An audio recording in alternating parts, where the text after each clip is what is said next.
Bom dia, boa tarde, boa noite, dependendo do horário, estamos de volta aqui no nosso VersaPod Videocast, carinhosamente como a gente chama, e aqui ao meu lado, meu amigo Ricardo Castilho para apresentar o nosso mais um super convidado, né, Castilho? É isso, Renato, meu amigo, uma alegria, mais uma edição aqui do VersaCast, e aqui com o patrocínio da LCA, Law Concept Academy, que é uma faculdade premium que tem os nossos MBAs, MBA em Digital Legal 360 graus, MBA em Governança Corporativa, Compliance e Ética Empresarial e 2 novos MBA na área de Tribunal de Contas e também de agências reguladoras. Acesse lca.edu.br. E também a Codex AI, que traz aí várias ferramentas e soluções, não só para a implementação de inteligência artificial no dia a dia corporativo, mas também soluções de atendimento muito interessantes. Codex AI. E hoje nós temos um convidado muito especial, que vai falar de um tema, né, que é de interesse de todos nós, e Marcelo Fattori, que é CEO da Alunos Digitais, vai falar bastante disso também, é especialista e consultor na área de LGPD. Então, Marcelo, uma alegria recebê-lo aqui, seja bem-vindo. Obrigado, Castilho, pelas honras da casa aí. Renato, eterno professor. Amém. Queria agradecer de fato a possibilidade de bater um papo aqui com você, pai, você, mãe, você que tem curiosidade de conhecer um pouco sobre esse mundo digital, as novas tecnologias, a inteligência artificial, os impactos que isso tem no mundo, né? E é um prazer poder estar aqui debatendo esse tema tão atual. Né? Então, o que a gente quer saber, dentre outras coisas, né, educação digital. Nós vivemos numa era digital, né? E o que muda a educação digital, a educação? Porque nós temos hoje várias metodologias ativas, vários formatos novos, né, de metodologias no processo de educação. E o que é, então, para a gente já começar a entender, educação digital nesse momento? Bom, eu costumo dizer que a gente tem, desde 2012 para cá, uma nova realidade no mundo. E o marco temporal 2012 se dá em razão do ano em que nós atingimos o número de um smartphone por pessoa no globo terrestre. E isso trouxe uma transformação absurda para a nossa realidade, ao ponto de o sentido de justiça, segundo algumas pesquisas, ter mudado. Antigamente, o sentido de justiça era aquele tradicional, um tribunal aplicando aí a lei é o caso concreto, né?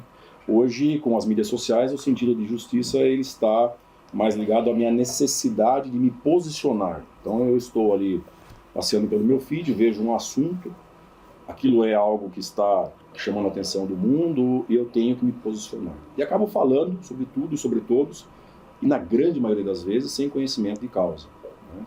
Isso traz impacto violento para as relações humanas. A socialização humana ela fica deteriorada em razão do mau uso das tecnologias. Então a educação, acho que o primeiro ponto se dá no sentido de formar as pessoas ou dar a elas os elementos e habilidades do século XXI para que elas possam desenvolver as relações de uma forma mais ética, mais empática, mais respeitosa, sempre se colocando no lugar do outro.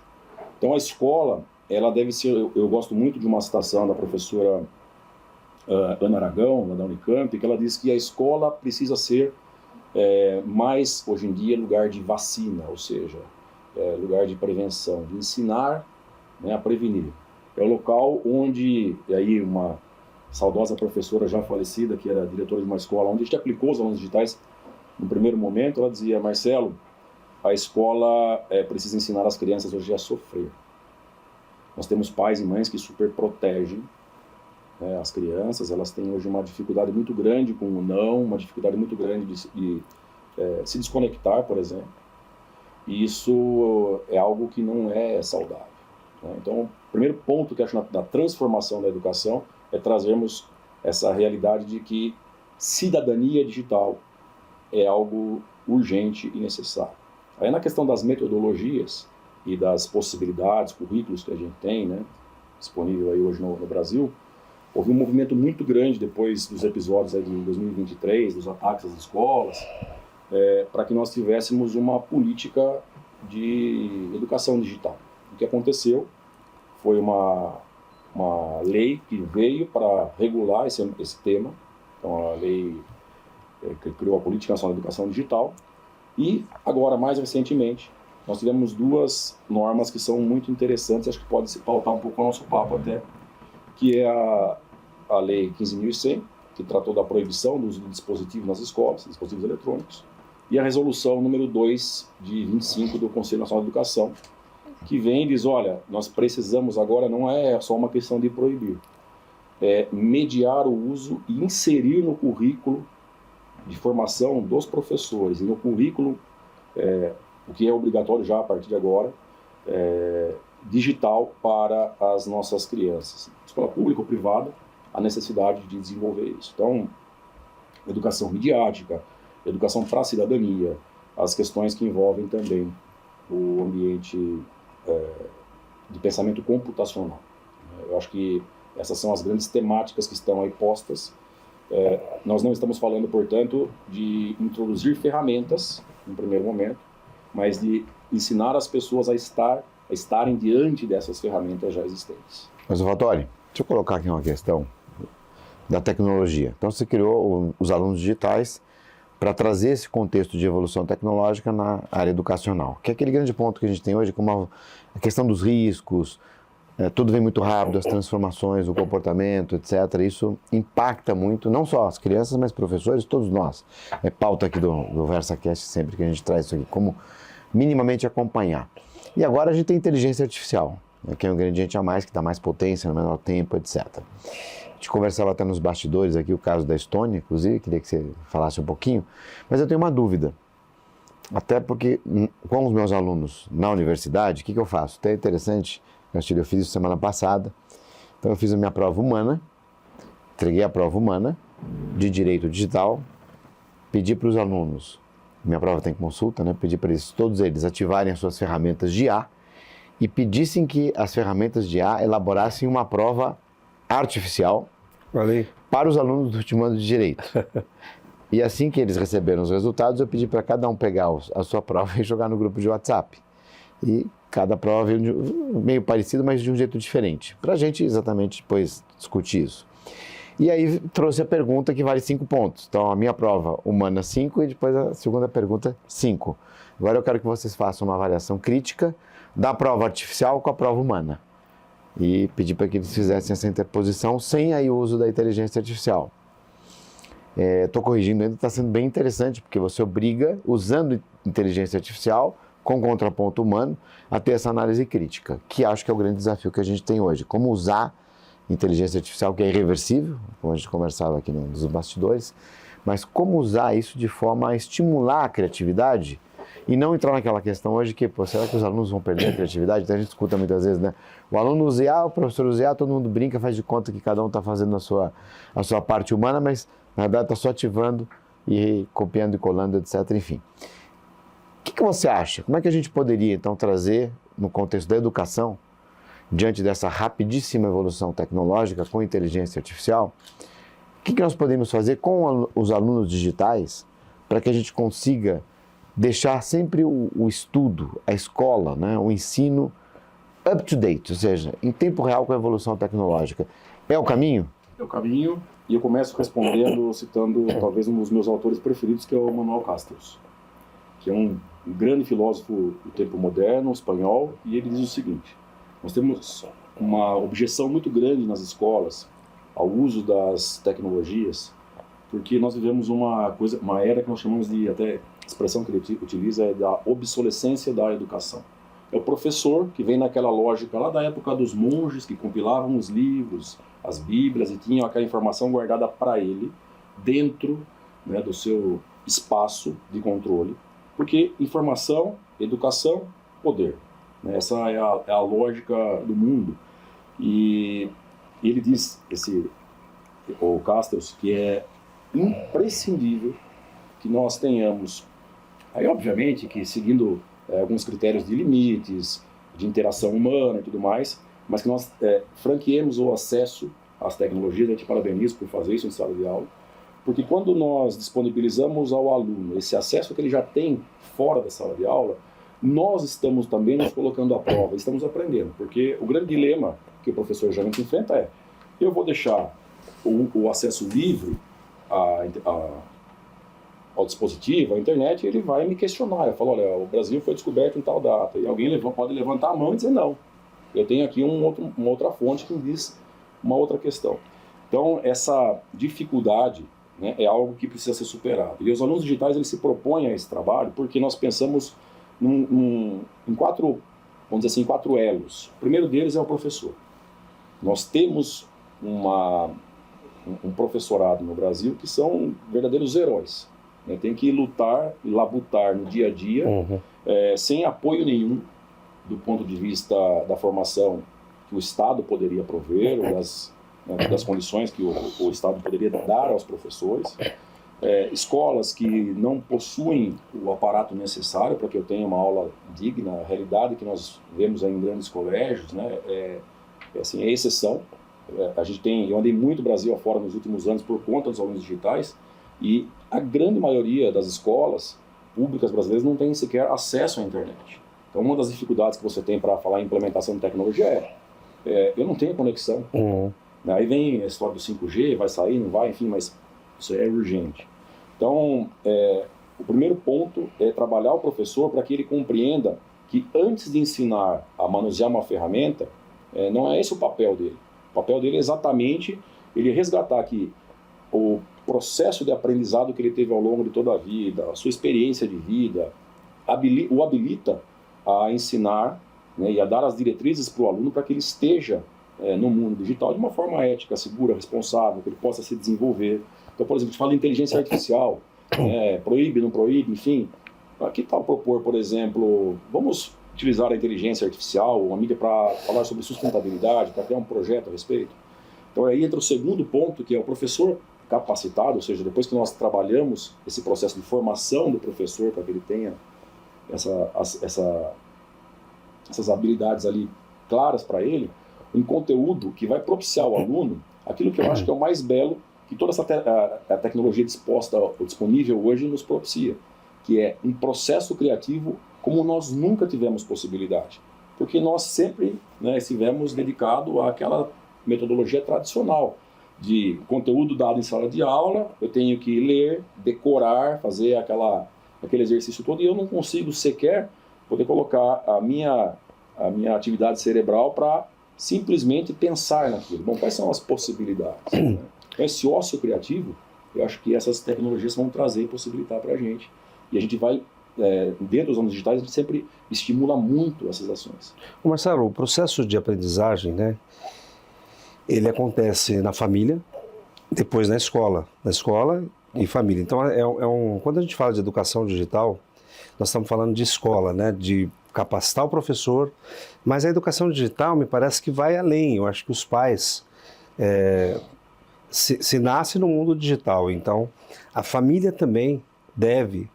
Por exemplo, hoje tem criança que com 6 meses, um bebê que 8 meses já começa a ver desenho no celular, já começa a manusear o celular. Os limites também impostos, talvez, para o desenvolvimento humano, né? E educação digital, acredito que as pessoas, de uma forma geral, as famílias também tenham que ter essa educação, né? Sim. De como implementar essa educação para as crianças até chegar na escola e depois dela, como o Renato colocou aqui na universidade, é a mesma coisa. Achei muito interessante, Renato, essa forma de interagir. Uma prova humana e uma prova digital e depois mensurar isso, né? Isso é isso que traz toda a nossa discussão, né, do que a IA tá tomando a frente de tudo. Então, o que você acha da educação digital, que também ela acontece na família? Castilho, essa é a questão, acho, primordial. A gente tem na família a célula embrionária da formação humana como um todo. Não existe processo de aculturamento de uma criança sem o envolvimento e o engajamento dos pais. Isso para tudo. Seja por uma questão de religião, seja por uma questão educacional, profissional, enfim. O exemplo do pai e da mãe, a supervisão das ações do filho no mundo real, físico ou digital, é a mesma, a necessidade é a mesma. Do mesmo jeito que eu acompanho meu filho no campo de futebol, na escolinha de futebol, para que ele possa ali desenvolver a sua habilidade, se aperfeiçoar, ele aprender que ele está jogando num time, que o time não é só ele, que ele tem que tocar a bola, que eu tenho que passar, que não é só fazer gol, enfim, eu tenho as minhas funções. No mundo digital, a mesma coisa. Eu gosto muito de um exemplo que eu escutei uma vez de um professor numa escola, onde eu fui dar uma palestra, que ele disse o seguinte: olha, eu sou professor da área de biologia, tal, dou aula de ecologia, e eu vivi a seguinte situação. Eu fiquei por 2 horas numa sala de aula falando sobre meio ambiente, preservação e tudo mais. Acabou a aula, tocou o sinal, saí, peguei meu carro para ir para casa almoçar, contornei pelo colégio e eu passo à frente do colégio, vejo um desses alunos que estava na sala, entrando no carro, e o pai estava fumando. Ele abaixa o vidro e joga uma bituca de cigarro pela janela. O que ele me disse com isso? As minhas 2 horas de aula de nada vão produzir de efeito naquela criança, uma vez que o que ela vive dentro de casa é algo completamente apartado dessa realidade que a gente tentou transferir para ela. Então, não existe como falar em transformação dessa realidade sem um engajamento familiar. É por isso que eu, dentro dos pilares que eu respondia para o Renato, e concatenando aqui as 2 perguntas, nós temos que trabalhar o professor, o aluno em sala de aula, mas não só em sala de aula, estimulá-lo a ser um agente transformador. E aí, conectando a sua primeira indagação sobre metodologia, pensa que interessante, nós estamos trabalhando numa plataforma onde nós conseguimos aplicar ali a grade curricular que vai ser aplicada, por exemplo, no 3º, 4º, 5º ano do ensino fundamental, e olhar qual foi a grade curricular que essa criança teria que ter tido no ano anterior. E mensurar, ali logo no começo do ano, através de um simples simulado, de uma provinha, enfim, qual que é o momento dela, qual é o nível de absorção de conteúdo que ela teve, para que você possa trabalhar de forma individual a formação daquela criança, daquele adolescente. Isso é fantástico. A gente sai daquela lógica de salas superlotadas com 50 pessoas e eu falando tudo de forma igual para todos, para tratar a individualidade de cada um na sua formação. Então, a família vai ter condição de ter assim, feedbacks mais diretos e específicos do seu filho, da sua filha. Poderá também receber orientação da escola, do poder público, do colégio, enfim, para conduzir o processo de formação do seu filho muito além só daquela questão educacional, mas com um projeto de vida. Eu vejo muito a escola falando em projeto de vida, em desenvolvimento de senso crítico, mas na maioria das vezes é retórica, pura e simplesmente. Olha, e quando eu tenho um aluno questionando... Retórica, hein? A maioria das vezes é retórica. Porque quando o aluno começa a fazer muitas perguntas, quando ele começa a ser muito incisivo em algumas cobranças, o que a gente tende a fazer? Deixa eu pegar um pouquinho aqui, que estou usando aqui o TwinMind. TwinMind é um aplicativo muito interessante que eu estou usando em aula. Ele já dá em tempo real alguns insights e aprofunda alguns temas que a gente está discutindo aqui em tempo real. É um exemplo do uso da IA com profundidade. Selecionei aqui alguns tópicos, ele vai dando mais, mas exemplos de estados com políticas destacadas em cima da fala do Marcelo. São Paulo, Santa Catarina, Ceará e Pernambuco. São Paulo, Programa de Inovação Educação Conectada. Santa Catarina, Programa de Inovação Educacional. Ceará, Professor Conectado. Pernambuco, Conecta Educação. E aí ele vai detalhando. Estou só interrompendo aqui para trazer alguns exemplos da importância da conexão e que alguns estados já estão tendo essa iniciativa. São efetivas, a gente não sabe. E aqui na sequência são os tópicos. Sugestões para usar IA em sala de aula para o desenvolvimento do senso crítico. É um bullet. Impacto das políticas públicas inovadoras na educação paulista desde 2022. Exemplos de escolas em São Paulo com projetos de vida bem-sucedidos. E políticas estaduais de apoio e formação a professores de tecnologia. Olha quanta coisa vai surgindo aqui em tempo real. Isso aqui é usado em sala de aula? Pois é. Eu gosto muito dessas tiradas suas, Renato, porque além de trazer inspiração para o debate, ela é muito provocante. E aí você conecta essa fala com aquilo que a gente conversava um pouco aqui antes nos bastidores aí, sobre o exemplo da Estônia. Eu trago o exemplo aqui da Estônia, o país mais conectado do mundo, que tem uma questão muito interessante. Eles têm um dos melhores desempenhos no PISA, que é o programa mundial de Então avaliação. funciona. Sim, Castilho. Sim, é esse o ponto. é isso. Até aqui, eu estava puxando aqui, E nós temos que replicar aquilo que funciona, né? o último resultado é de 2022 do PISA, né? E a Estônia ficou em primeiro lugar na Europa em matemática, ciências e pensamento criativo. O que esse Criativo. país está fazendo hoje? Criativo. Ele acabou de criar um programa chamado AI Lab, ou AI Leap, me parece que é Leap a pronúncia, onde eles vão distribuir para todas as crianças da rede pública e para todos os professores contas daquelas pagas, que são as mais recomendadas, de inteligência artificial, né, de agentes de inteligência artificial, para que eles possam desenvolver o seu pensamento criativo. Cara, não tem coisa mais linda do que você ter uma ideia e você poder contar com a ajuda de alguém para fazer aquilo sair do papel. Na mesma proporção é angustiante quando você tem uma ideia, quando você tem assim algo, né, super criativo que você quer fazer e você não encontra eco para aquilo, você não consegue. Então pensa como a gente pode potencializar.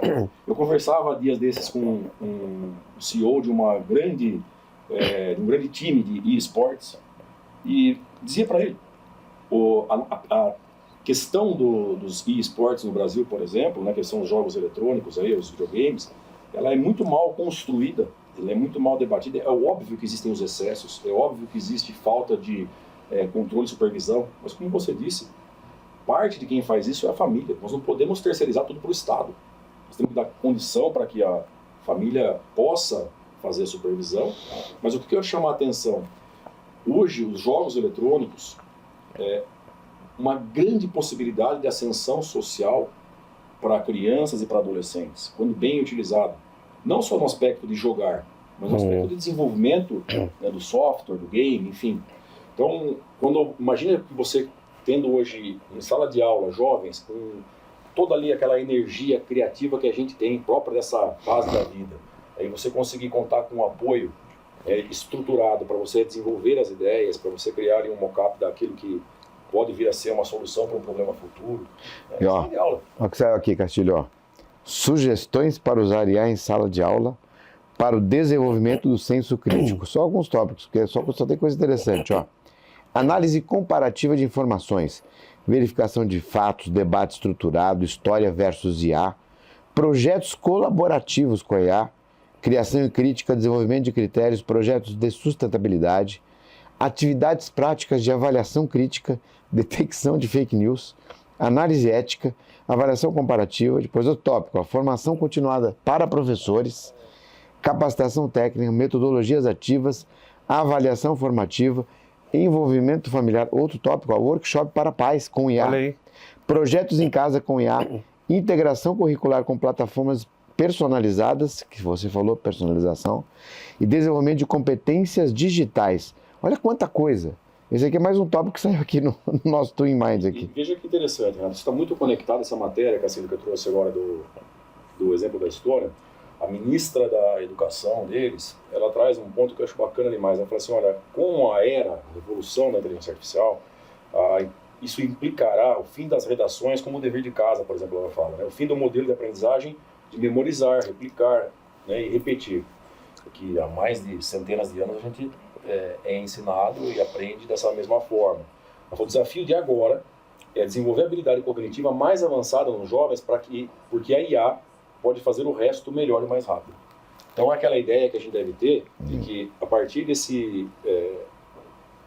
dessas facilidades que a inteligência artificial e as tecnologias vão nos propiciar, eu posso ter um indivíduo sendo preparado. A IA, na verdade, é uma grande aliada, né? Pois é. Não é uma redação, por exemplo. Você dá o tema e... Como a gente sofria para fazer redação, né? Porque você tinha que pensar. Hoje, se você coloca na inteligência artificial, ela te dá a redação pronta, né? Os temas, ela pode tudo. Agora, e eu vejo isso de uma forma saudável, porque minimamente a criança ou quem vai desenvolver, o adolescente, a redação, ele tem que saber o prompt, ele tem que saber como fazer, ele vai ler, ele vai revisar, ele vai... Enfim, eu até vejo, Marcelo, que hoje com a IA, as pessoas estão lendo mais. Sim. Estão lendo mais, estão se aprofundando mais, porque ela prescinde disso. Ela é uma aliada, ela não entra na tua, não incorpora a tua persona. Ela é uma aliada, sempre. Em qualquer coisa, a gente vai fazer um recurso no processo. Jamais eu faço um recurso com IA e vai... Tem que ser todo revisado, tem que ser todo checado, tem que ser modificado, tem que ser adaptado à tua linguagem. Então a IA é uma aliada fundamental, e acredito que o ócio em que a gente vai... Eu ainda não achei esse ócio, tá? Eu acho que eu tenho trabalhado mais depois com a IA, viu, Renato? Agora, entendo sim que muitas coisas que tomam muito tempo, a IA resolve, né? No caso de uma redação de uma criança, eu entendo que ela pode ser aliada, ela não vai fazer a vez da criança. E eu quero aproveitar para perguntar do projeto de educação digital. O que é educação digital, esse teu projeto, né? E onde que ele entra para poder melhorar a formação de crianças, adolescentes e até de jovens, né, já no nível universitário? Eu vou entrar nessa fala, só queria complementar essa sua colocação, que eu acho muito interessante, porque nós temos dentro da lógica estruturada hoje da Base Nacional do Currículo Comum, que serve como parâmetro para que todas as escolas apliquem a sua grade curricular, já definidas as bases curriculares para a educação digital, e onde você faz geralmente aí ou a inserção desse conteúdo como grade curricular, ou seja, como disciplina tradicional da área de educação digital, ou você pode trazer isso de uma forma transdisciplinar. Então, inserido, por exemplo, em conteúdos como português. Poxa, Marcelo, mas português, isso tem a ver, né, com tecnologia e inteligência, tudo.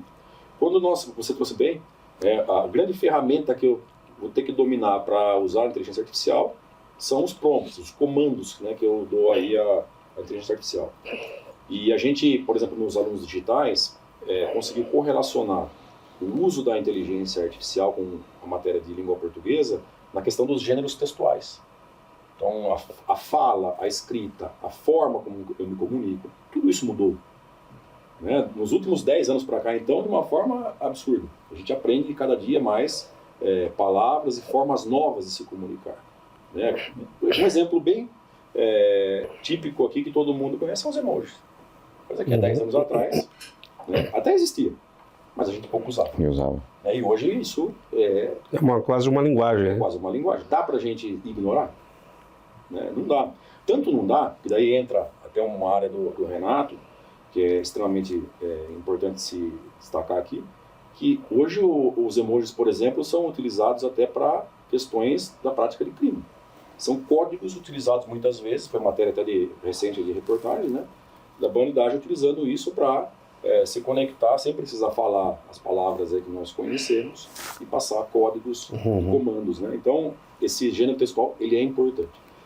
Alunos digitais, nós entendemos que a transformação cultural passa pelos 4 pilares, como eu falei. Então, a gente trabalha, é um programa que foi concebido para literalmente transformar a vida das escolas, a vida das famílias. É uma plataforma? Das crianças. Ela é mais do que isso, ela é um programa educacional mesmo. Tá? Então, nós temos todo um conteúdo em plataforma, temos eles em livros consumíveis também, mas o grande funcionamento dele é trabalhar a formação do professor. Então, o professor de qualquer... não precisa ser um especialista. Então, o professor, regente de sala de aula, no primeiro ano do ensino fundamental até o 5º ano, ele pode ser um aplicador desse conteúdo, porque ele vai ser formado para isso. E essa formação é contínua, tanto na plataforma, quanto em formações presenciais que são dadas pelo time pedagógico. Os alunos possuem um conteúdo didático, né, uma programação que é super flexível, ele é aderente a qualquer tipo de grade curricular, ele pode ser utilizado como disciplina, como matéria transdisciplinar, como conteúdo de contraturno. Só que tivemos uma inovação, como eu falei no começo aqui, legislativo, que foi agora a obrigatoriedade do currículo digital para as escolas. Então, esse conteúdo, ele deixa de ser simplesmente algo que a gente tinha como um diferencial competitivo numa grade curricular. Ele é obrigatório. Ele é obrigatório. E aí entra a questão da cidadania digital, entra a questão do pensamento computacional, né? Entra a questão da educação midiática. São sim, inúmeras questões que devem ser tratadas, que devem ser abordadas, e nós fazemos isso do primeiro ano do ensino fundamental, ou seja, a criança de 6 anos, até o 9º ano. Marcelo, por que do primeiro ao 9º? Porque a gente teve acesso a pesquisas, né, e essas pesquisas são públicas, do Comitê de Gestor da Internet, por exemplo, o TIC Kids Online, que mostraram que na última década nós temos um número, né, que cresceu exponencialmente, mais de 40% das nossas crianças de 0 a 2 anos com acesso diário à internet. Isso é assustador. E esse mesmo pai que vos falo, que deu acesso para suas filhas, para o seu filho, eu sou pai de 3. Um dia eu tive a brilhante ideia em um restaurante de ofertar para minha filha, que não parava de chorar, um telefone com a galinha pintadinha. E aquilo foi melhor do que qualquer remédio que eu já vi na vida, porque ela parou na hora de chorar. Isso há 7 anos atrás. Esse mesmo pai chega hoje para essa criança e fala assim: filha, são 7 horas, vamos jantar, vamos conversar sobre o seu dia. E ela fala: pai, mas que comando que eu tenho que seguir? Aquele de 7 anos atrás ou esse de hoje? Então nós, pais, não temos exemplos de formação, nós não temos exemplos práticos do que foi vivenciado ou experienciado pelos nossos pais, pelos nossos avós, para aplicar agora. Meu pai não teve celular, minha avó não teve internet. Eu vivi com eles e agora tenho que dizer para os meus filhos algo que eu não vivi.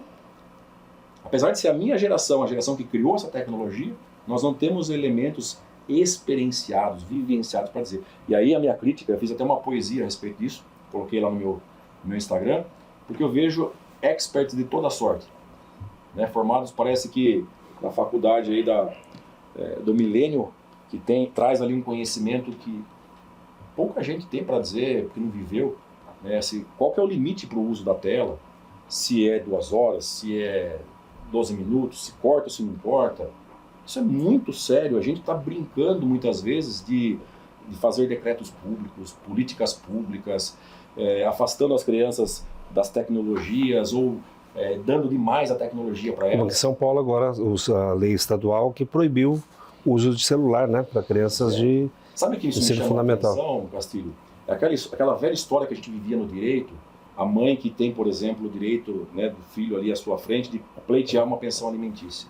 E ela fala assim: eu não vou fazer esse pedido, não quero depender do outro, eu farei isso tudo sozinho. Não é, o direito não é dela. Exatamente. O direito da criança. É da criança. E eu vivenciei isso na minha vida prática, né, crianças que se rebelaram depois jovens, contra seus pais, com a sua mãe, porque ela não lhe deu o direito de ter aquela verba que seria necessária, talvez, para ela, para sua formação e tudo mais. Quem responderá por essas políticas públicas que nós temos sendo feitas hoje aí no atropelo, afastando ou dando mais tela? Mas, ó, deixa eu fazer uma provocação aqui, então, porque nós estamos chegando já ao final, né, Castilho? E tem que fazer infelizmente, a provocação final aqui. Será, Marcelo, que a gente não... São dois pontos aqui. Primeiro, eu tenho dito para os meus alunos, queria a tua opinião. Eu digo que a gente não vai mais se formar, a gente vai estudar para o resto da vida. É um projeto Alunos Digitais, nós todos seremos alunos digitais para o resto da vida, todo dia, toda hora, todo minuto, todo segundo. Mudou. E aqui a gente tem peguei mais um tópico aqui, separei aqui dentro, está escrito o seguinte, ó. Um dos pontos positivos do uso da IA, redução da carga cognitiva. Isso é impactante, hein? Mas por quê? Porque nós teremos mais foco em ideias, então vamos focar em ideia, não vamos ter mais profundidade, talvez. Eliminação do bloqueio do escritor. O que é bloqueio do escritor? Sugestões da IA podem servir como pontos de partida para superar bloqueios criativos. Olha que interessante. A gente fala, não vai tirar a criatividade, mas a IA pode chegar aqui e dar mais criatividade. Vai fomentar. Quando tiver o bloqueio do escritor. Apoio em múltiplas revisões, e aí vai. Mas por que eu coloquei essa provocação aqui? O Fattori falou aqui a questão do limite do uso. Nós temos lei hoje proibindo, não pode ter celular na escola. Mas eu estou usando o celular aqui, estou usando, não o celular, estou usando um aplicativo de inteligência artificial no nosso bate-papo. Será que a gente não vai ter que se adaptar a isso? Será que não mudou? Não dá para não usar. Mas então vamos usar no debate? Negócio da prova, ó. Faz a prova artificial. Por exemplo, vamos falar com a prova você humana. usou a IA na prova. Isso. Como é que a gente vai ter uma Estamos usando educação o IA digital aqui sem a no ferramenta? bate-papo. Então, será que isso não vai fazer parte, né, do nosso, sei lá, dia a dia? A questão é a gente usar, então, estamos usando aqui com foco, falando de educação digital. Não estou vendo aqui o Campeonato Mundial de Futebol, nada disso, enfim, que é o desfoque, né? Mas será que não é bom a gente usar, então, dentro do contexto de um objetivo? Aqui é mais fácil. Mas e na questão, estou na mesa, estou lá no almoço de família, né, no momento mesa. Como é que nós vamos usar isso aqui no momento mesa? Né? Para ver se a comida está boa, para ver como é que foi o dia, quais são as últimas notícias, né? Uma oração, não sei, eu também não sei, estou colocando aqui para o Marcelo finalizar. Sim? Eu acredito que o processo ele envolve não a definição do tempo, o limite de tempo, mas ele envolve o senso crítico para saber em que momento a tecnologia poderá ser boa, em que momento eu tenho que me abster dela. Então, o processo da Estônia é interessante porque eles defendem a ideia de que eu vou dar para a criança a tecnologia, o acesso a ela, vou habilitá-lo a fazer esse uso com responsabilidade, com ética, mas vou orientá-lo também que em determinados momentos eu não vou utilizá-lo. Então, esse processo educacional me parece que é o caminho do meio muito mais um equilíbrio, né? Exatamente, equilibrado, porque nós não brincamos de Deus, de querer simplesmente... Bom ponto. Né, de querer definir os caminhos da humanidade pelo nosso achismo, ou pelo aquilo que a gente estudou, e eu gosto do exemplo, falo naquela poesia que eu citei, eu não me lembro agora o autor, enfim, mas que dizia a respeito do ovo. Salvo engano, foi veríssimo. A vida inteira me disseram que o ovo fazia mal para a saúde. Deixei de comer ovo. Comia pão com margarina light com gosto de sabão. Eu falei, né? Só que hoje o ovo faz bem. E agora, quem que me indeniza? Né? No caso do uso da inteligência artificial, propriamente dito, ele trabalha muito em alunos digitais a formação das famílias, a formação da escola, para que ela possa ensinar esse caminho do meio. O horário do intervalo, ele é sagrado, do recreio. Para quê? Para que você brinque, você corra, você tenha contato com seus colegas, monta o seu time de futebol, da queimada, do handebol, enfim, faz a sua atividade de socialização. Em determinados momentos da sala da aula, que o professor vai transmitir ali uma experiência dele de vida, nós não vamos utilizar a tecnologia. Ali a fala humana tem lugar, tem necessidade de ser. Né? Não quero me colocar aqui numa fala também 100% assertiva, como dizendo que esse é o caminho. Aqui é um exercício que nós estamos fazendo, né? Mas trazendo um pouco desse exemplo do que está sendo vivenciado lá na Estônia. E por fim, ensinar ao uso, ou deliberar o uso para as atividades que de fato possam ter, por meio da tecnologia, um acréscimo para a sociedade, para a formação humana. Eu acho que esse caminho do meio, ele é talvez o mais adequado nesse momento. Momento da história de muita incerteza. Eu me arrisco a dizer que não existe no mundo hoje nenhum expert, nem aqueles que venderam aí, né, bilhares de livros e hoje estão em todos os canais de televisão falando sobre ansiedade e tudo mais. São questões que transitam junto com essa temática, mas que não têm hoje elementos já experienciados para dizer. Nós estamos no meio dessa experiência, vivendo isso, né? Acho que a cada dia, a cada tempo, a gente tem novos dados aí, novas estatísticas. E, por exemplo, essa questão de tirar o celular do ensino médio e fundamental, né? Ensino fundamental, foi baseada em pesquisas de que fazia muito mal, de que as crianças de que elas estavam displicentes em relação ao aprendizado, ao professor, que elas não davam atenção mais para o professor, né? Por conta do celular. Então, eu acredito que da mesma forma que você está falando, bom, e tirando também essa ferramenta, né, de educação digital do aluno, o tempo, como que ele vai ser indenizado? Né? Você fez uma comparação aqui do ovo. Então, eu acho que é o equilíbrio, né? É entender cada dia, cada tempo novo, porque a gente fala de inteligência artificial aqui no Versa desde que começou, pouco mais de 2 anos, né? E quanta coisa já aconteceu, quanta coisa já evoluiu.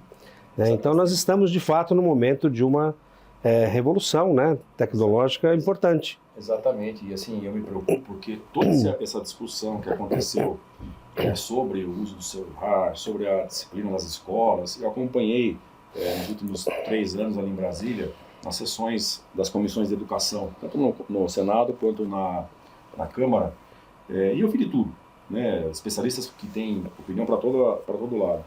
Mas uma coisa que me chamou a atenção um dia que eu escutei, eu não me lembro agora a pessoa que fez essa afirmação, mas eu acho que é um ponto de reflexão para nós.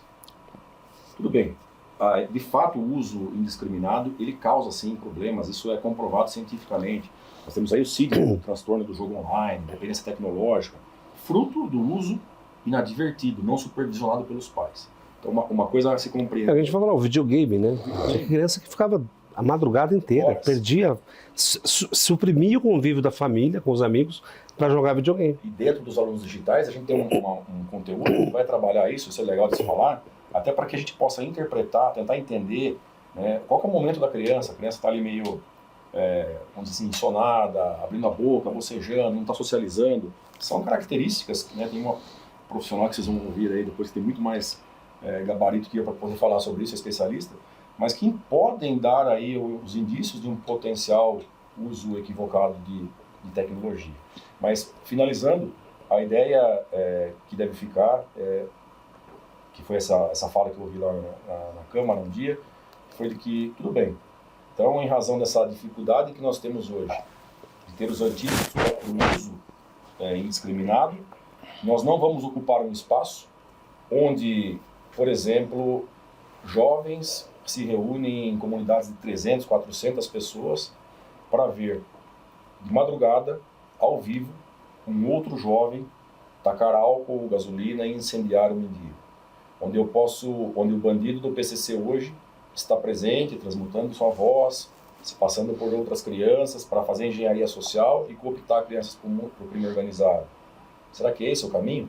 Deixar de ocupar um espaço que pode ser bom? Não acredito que seja. Por isso que se faz necessário, urgente, premente, essa educação para o mundo digital, onde a gente tenha uma sociedade que se desenvolva de uma forma mais ética. Projeto Alunos Digitais, né? Castilho, fala. Não, eu ia falar exatamente disso, de que o projeto Alunos Digitais, né, para além de ser algo obrigatório, é fundamental, né? Quase que uma questão de dignidade da pessoa humana. Eu acho que a inserção, hoje, a inclusão digital, ela é imprescindível para a dignidade da pessoa humana. E aí, falar de alunos digitais é falar de dignidade também. Exatamente. Vou trazer aqui os tópicos finais, fazer um encerramento diferente hoje, tá? Vamos lá.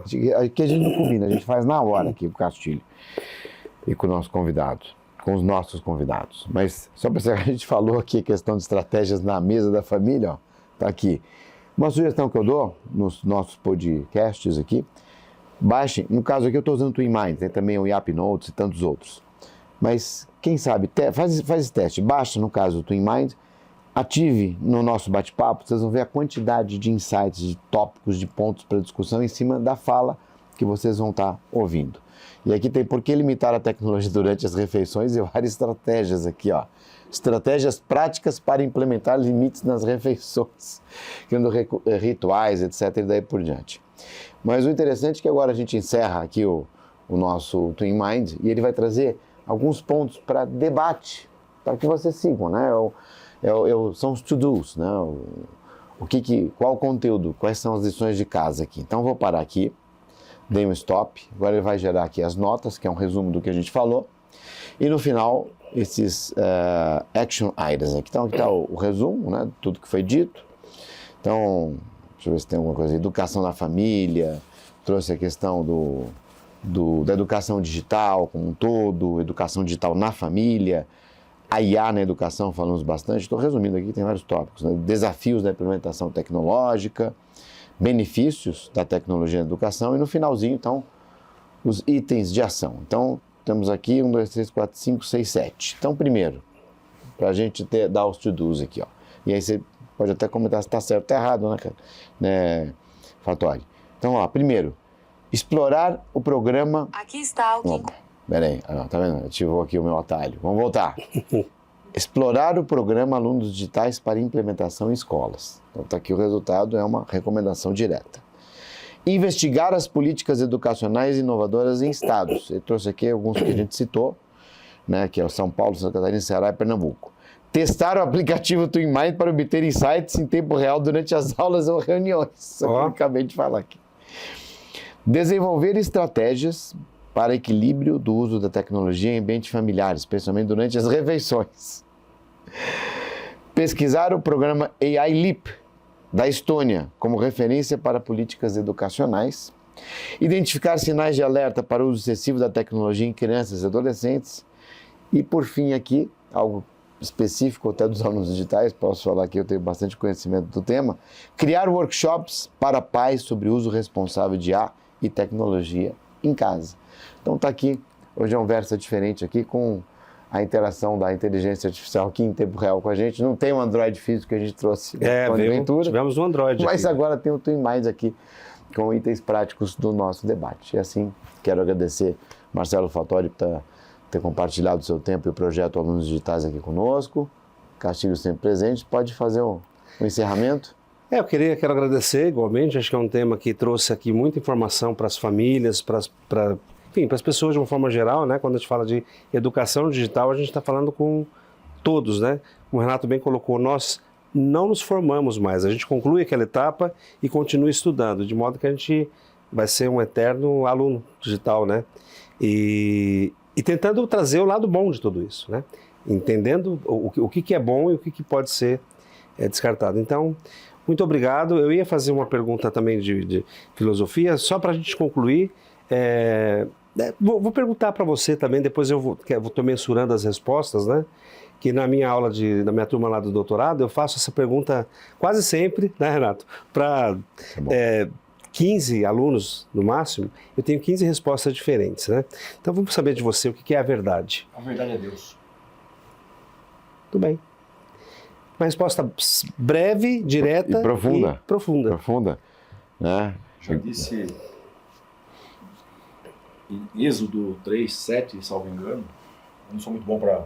Né, mas Moisés questiona a Deus. Vou falar com os faraós lá. O que eu vou dizer para eles? Né? Diga, eu sou. Eu sou o quê, né? Eu sou a verdade. Sim. Para mim, a verdade é Deus. Professe a fé que tiver. Mas Deus é a verdade, é o caminho. Quem que falou eu sou o caminho, a verdade e a vida? Quem que falou? Jesus. O grande mentor da... Resposta profunda, direta, hein? Acho que foi a melhor resposta até hoje aqui. Né? Foi porque foi assim, uma palavra, Deus. E tá escrito, né? Muito bem. Marcelo, muito obrigado, viu? Foi um bate-papo muito gostoso, muito proveitoso. Deus te abençoe. Amém a nós todos e a todos vocês, né, pais, mães, que assim como eu, angustiados que somos aí com esse mundo digital, a exposição aos riscos, mas tentando dar aqui um olhar de otimismo, de que é possível fazer diferente, ser inovador e crescer, né, num mundo aí tão complexo, né? Eu digo isso muito na nossa formação com os professores, a gente lida hoje com o produto mais complexo da humanidade, que é o ser humano que veio depois de 2012, especialmente pós-pandemia. É muito complexo, difícil, mas que talvez não, é a criação mais bela de toda a história. Amém. Muito obrigado pelo convite. Obrigado a você, obrigado a todos e até a próxima. Se Deus quiser.